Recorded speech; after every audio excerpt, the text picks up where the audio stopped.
All right, everybody, welcome back to the garage. If this is your first time visiting my channel, please go ahead, click on subscribe, and also click on that bell to receive all the updates and activities on my channel. All right, so this is Project Sled 2019.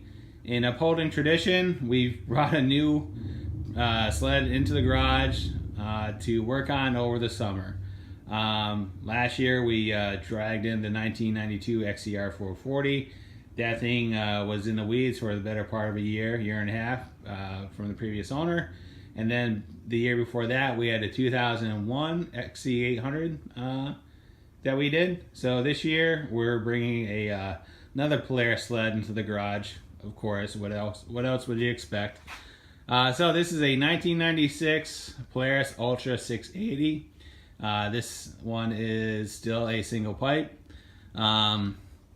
So some may be wondering, what is the significance of this sled? All right, so if you go back 25 years ago, the big thing was triple cylinders, triple carbs, triple pipes. Weight was not a factor. Nobody went off trail. It was all trail riding and all lake racing. And really, it was a contest of who could get fastest to point A to point B while keeping your back in somewhat reasonable shape.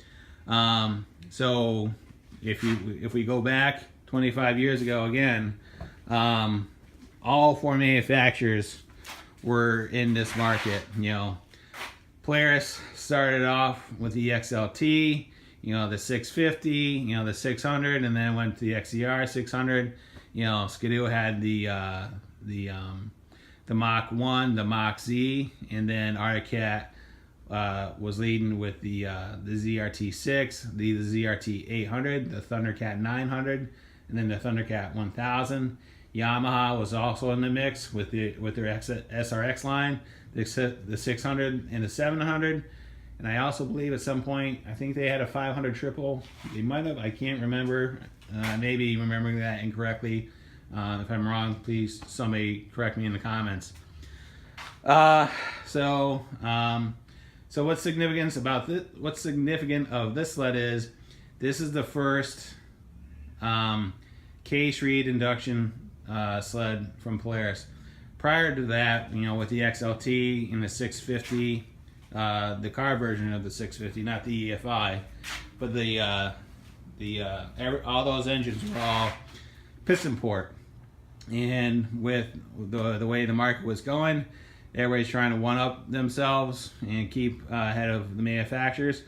So this was the first year of the case reed induction.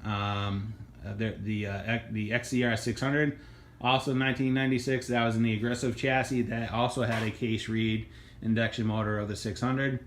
The 680 eventually evolved into the XCR 800, which was then used from all the way up to 2003, I believe, before, you know, the death of the triples came knocking on the door, and then they kind of went away to big displacement twins, right? All right, so as far as this sled, it's all there, somewhat. Cosmetically, it's probably the same condition as the XCR was when I brought it in. I really haven't done anything other than washing this sled to get some of the dirt off of it. I picked this up for $250. It has, how many miles it got? It's got 3,300 miles on it. The person I bought it from, he actually is out on the Cape, which is Cape Cod for anybody outside of Massachusetts. It's kind of like the last place you would expect to find a sled, but nonetheless, that's where this thing was. And that guy bought it from the other owner, and he bought it, and I don't think he had any intentions or plans to do anything with it, because essentially, he said it sat outside for 6 months, but I was able to track it down through Facebook. Again, you can never hide on Facebook. I actually found the post where this guy bought it, and actually this thing was outside for about a year and a half. So other than giving it a quick wash to see what I was really dealing with when I got home, I haven't done anything with the sled. What you see is how it is. So some may be wondering is Why is it oil injection lying on the seat? That's a great question. I have no idea. The second to last owner deleted the oil injection for reasons I don't know why. At this point, oil injection was pretty reliable. I don't know why somebody would take it out. No electric start, no reverse. So again, it runs. So what we did is we tested all 3 cylinders, and all 3 cylinders on the compression gauge are all about 115, between 115 and 120, which is good. We also took a borescope and we inspected all the cylinders and the pistons, and everything looks really good. I didn't see any score marks or anything like that, so I'm happy on that. But for whatever reason, which I don't understand, the previous owner took out the oil injection, and the CDI is right there. For those of you who don't know, the CDI is designed to be mounted to the oil injection tank. So I don't know why this thing, the person removed the oil injection on it. Maybe they were grass dragging the thing. I don't know. But needless to say, the oil injection is going back in, and we're gonna get this back to factory condition. So what are we gonna do with this sled? Obviously, we're gonna do the same thing as what we did on the XCR. We're gonna pretty much do a full restore on it. The seat is gonna get recovered and everything else. The hood, if I didn't show it to you, I should come over to the other side. The clear coat on this sled is pretty much wasted.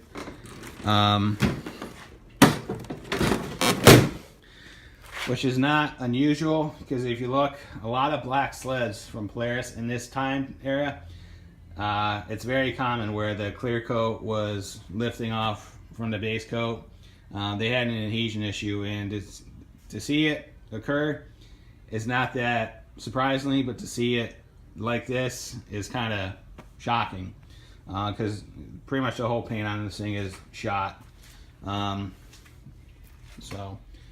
So what we're gonna do is, originally my intent was I was gonna sand down the hood and paint it and everything else, but this hood is actually broken on the corner right here. I actually missed that when I bought it. So my intention of saving this hood is probably not going to happen. What I'm going to do is I'm going to source out another hood. Doesn't have to be from an Ultra. I'm going to probably find one from an XLT or whatever. Find a black hood that's in better shape than this, as long as it's in one piece. And we'll paint it just in the same fashion as we did the XCR. Now that I'm comfortable with that process, I'm not afraid of doing it. So we're going to paint the hood on this, and then we'll replace the decals. And then what we're going to do is we're going to take the tank off, drain out whatever that used to be gasoline in there, get it out of there, and replace the pickup line, because I'm sure it's no good. Because we did have the sled running. We weren't running off the stuff in the tank because we knew it was garbage. We just hooked up a tank to the pickup line, and within 4 or 5 pulls, it fired right off. It ran okay. I have a feeling that again, because this thing's been sitting outside for a year and a half, I'm sure there's shit and crap in the cars, because this is how it was when I walked into it, because I don't know how much water or whatever got into it. But needless to say, once we get it running, the next step is the engine's coming out, because I'm not going to try to replace the oil injection with the engine in the sled, because it's going to be a nightmare. So we're going to pull the engine out, we'll clean everything to an inch of its life, get everything nice and good. We'll replace the oil injection. I also want to look at the reed cages, look at the pedals, and basically go at it. And we're going to clean this thing soup to nuts and get it back to its former glory. And depending for this year, depending how good of a runner is, if we have no issues with the engine, we don't have to do a rebuild on it, we're going to pipe this thing, and we're going to build it the way Polaris intended to. because those of you may be familiar with the Ultra, some of you may not. So the Ultra came in 2 different variants. The Ultra SP, which was in the wedge chassis, which was a single pipe. Then the Ultra SPX, which was in the aggressive chassis, which it was triple pipes.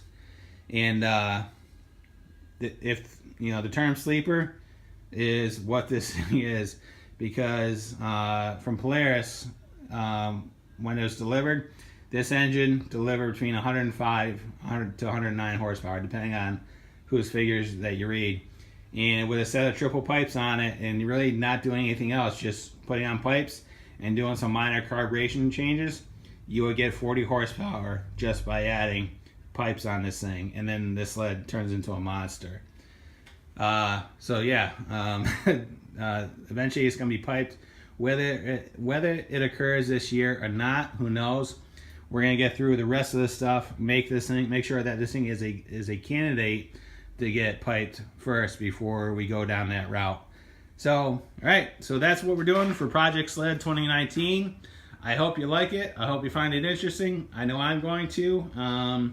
This was one of the sleds when I was younger. When it came out, I really liked it. I wanted to have it, but unfortunately I didn't have the means when I was younger to buy it. But I always held this in the back of my head that, you know what, if I ever find one of these that's a good project sled, I'm going to grab it. So here we go. It's in the garage. We're going to get to it. Not going to add reverse to it or anything like that. I say that now, but who knows? Things change. All right. If there are any questions, comments, concerns, go ahead and leave them in the comments box. I'll get back to you as soon as I can. We'll be posting videos on this probably in a couple weeks. I have some other commitments I have to finish first.